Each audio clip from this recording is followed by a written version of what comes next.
मछली जल की रानी है। फिल्म की शुरुआत उग्र प्रताप से होती है, जो एक दुष्ट आत्मा का पीछा करता है, जो एक गांव की युवा लड़की के शरीर में समाहित है।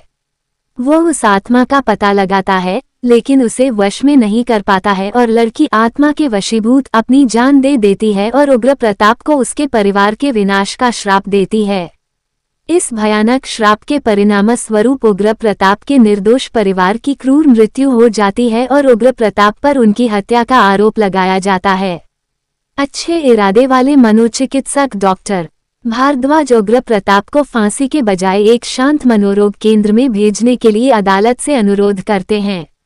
डॉक्टर भारद्वाज बताते हैं कि उनका भी अक्सर ऐसे असाधारण रोगियों से सामना होता है जिन्हें मनोवैज्ञानिक मदद के बजाय आध्यात्मिक मदद की जरूरत होती है और उग्र प्रताप ही एकमात्र व्यक्ति है जो उनकी मदद कर सकता है। आयशा और उदय मुंबई में रहने वाले एक खुशहाल विवाहित जोड़े हैं। एक शाम जब वे एक पार्टी से लौट रहे होते हैं तो उनकी कार दुर्घटनाग्रस्त हो जाती है। दूसरा ड्राइवर उसकी गाड़ी से गिर जाता है और उनकी विंडशील्ड से टकरा जाता है और मौके पर ही मर जाता है।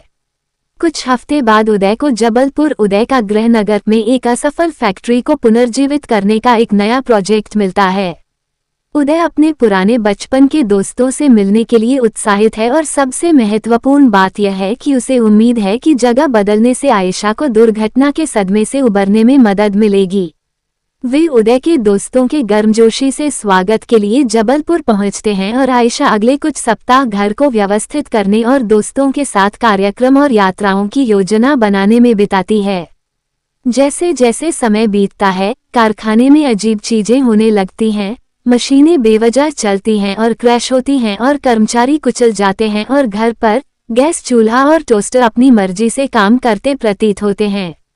आयशा अपने निकटतम पड़ोसियों गुस्सेल मनोहर और उसकी चुपचाप पीड़ित पत्नी उर्मी से भी परेशान है। नौकरानी एक स्थानीय बाबा मरहम लगाने वाले और भूत भगाने वाले से परामर्श करने का सुझाव देती है, जो जल्दी से निष्कर्ष निकालता है कि आयशा पर एक बुरी आत्मा ने हमला किया जा रहा है। बाबा भूत भगाने का सुझाव देते हैं, लेकिन इससे पहले कि यह किया जा सके, आत्मा अब क्रोधित होकर नौकरानी किरण के सिर के टुकड़े से और बाबा को मार देती। उदय सभी आत्माओं के सिद्धांतों को खारिज करता है और एक डॉक्टर से परामर्श करता है। उदय आयशा को फैक्ट्री में लाता है, उम्मीद करता है कि यह घटनाओं से उसका ध्यान हटा देगा। आयशा अपने बच्चे सनी को उर्मी के पास छोड़ देती है।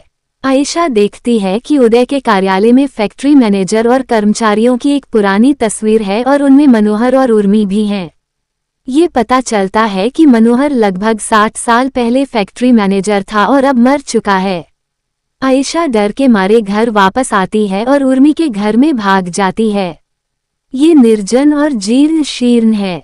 आयशा को एक पुरानी अखबार की कतरन मिलती है जिसमें बताया गया है कि कैसे मनोहर को गबन करते हुए पकड़ा गया और उसे बर्खास्त कर दिया गया और गिरफ्तार कर लिया गया। इस बड़े अपमान को सहन करने में असमर्थ उसने अपनी पत्नी और बच्चे और खुद को जहर दे दिया। जैसे ही आयशा को ये भयानक सच्चाई पता चलती है, मनोहर और उर्मी और उनकी बेटी की आत्माएं खुद को प्रकट करती हैं। मनोहर की आत्मा कड़वाहट से कहती है कि वो कभी भी फैक्ट्री को चालू नहीं होने देगी, और इसके साथ ही तीनों आत्माएं आयशा को पूरी तरह से अपने वश में कर लेती हैं। आयशा घर लौटती है और अब दूसरे नौकरों पर अपना आतंक फैलाती है। आयशा जब उदय पर हमला करती है तो उसके पिता और उग्र प्रताप वहां पहुंचते हैं। उग्र प्रताप अपने आध्यात्मिक कमंडल से उसका मुकाबला करता है। एक लंबी लड़ाई होती है क्योंकि आत्मा नदी के किनारे भाग जाती है और बार बार उग्र प्रताप पर हमला करती है। उदय आखिरकार मंत्रमुग्ध त्रिशूल को आयशा में डुबो देता है और सभी आत्माओं को दूसरी दुनिया में भेज देता है। फिल्म का अंत उदय और आयशा के घर लौटने पर होता है और वे पाते हैं कि उनका बेटा लगभग डूब गया है, लेकिन उसे कोई चोट नहीं आई है। उग्र प्रताप दुनिया में बुराई से लड़ते रहने की कसम खाता है।